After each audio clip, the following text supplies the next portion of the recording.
The Bible is filled with people and lives that are essential knowledge for a modern age.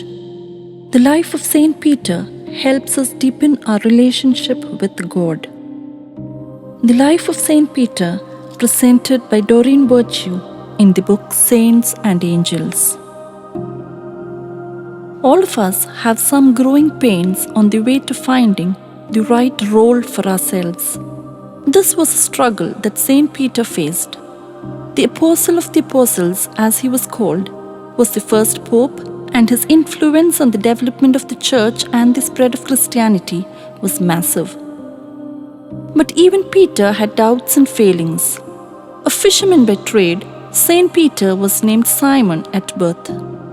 One day, Simon, his brother Andrew, and Andrew's sons Zebedee, James, and John were standing on the shore of Lake Gennesaret.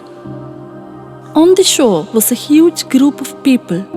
Jesus Christ was preaching to an ever-growing crowd, and as the throngs pressed toward him, he was forced to step into a boat which he used as a makeshift podium to preach from.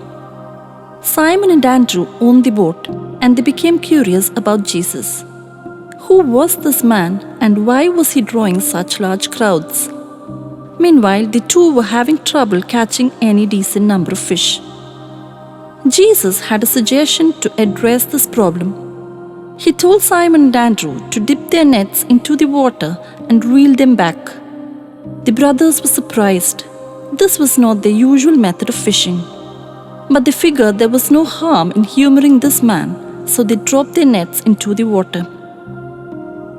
When Simon and Andrew pulled the nets out, they were so full of fish that they had to offload some into a passing boat, and even then, both boats were so laden they could barely float.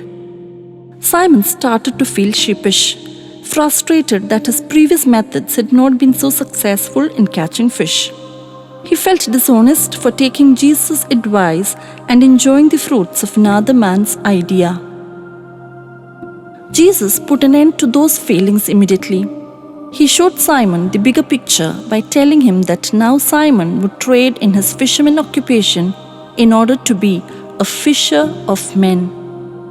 Jesus gave Simon more guidance when he renamed him Peter. As they discussed Jesus' vision for his apostles' ministry, Jesus praised his faith, telling him that he would be the rock on which his entire church was built. And Jesus called him Peter from the Greek word for rock. Despite their rich history as mutual supporters and collaborators, Saint Peter famously denied Jesus 3 times. Even after he witnessed Jesus walking on water and stayed by Jesus' side for the travels and teachings of his miraculous life. During the Last Supper, Jesus predicted this. He told Peter that he would deny him 3 times before the rooster crowed twice. Sure enough, Saint Peter did as Jesus predicted, denying he had been with Jesus when a servant asked him. Again, when the same servant told a passerby that Peter was a disciple of Jesus, and once more when someone heard Peter's accent and asked him if he was a follower of Jesus. What can account for these moments of weakness? It wasn't as if Saint Peter slipped once. He denied Jesus 3 times on separate occasions, and even after he had been explicitly told that it would happen. We are only human, and emotions like fear, confusion, and self-preservation are natural.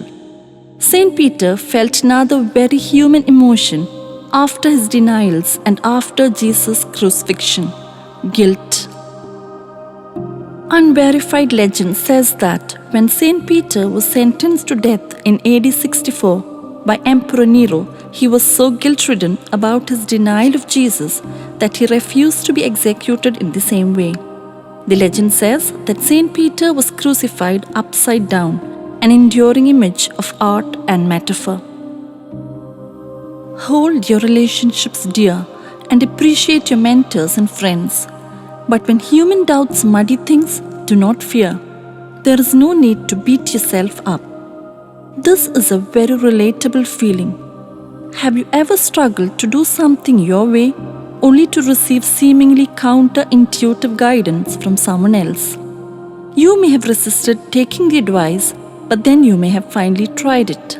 Did it work? How did it make you feel? Like you'd banged your head against the wall for ages trying to find a solution, only for someone to walk by casually and get it right. Simon felt the same way, but Jesus gave him a pep talk. Doesn't it feel wonderful to receive a vote of confidence from those who know us best?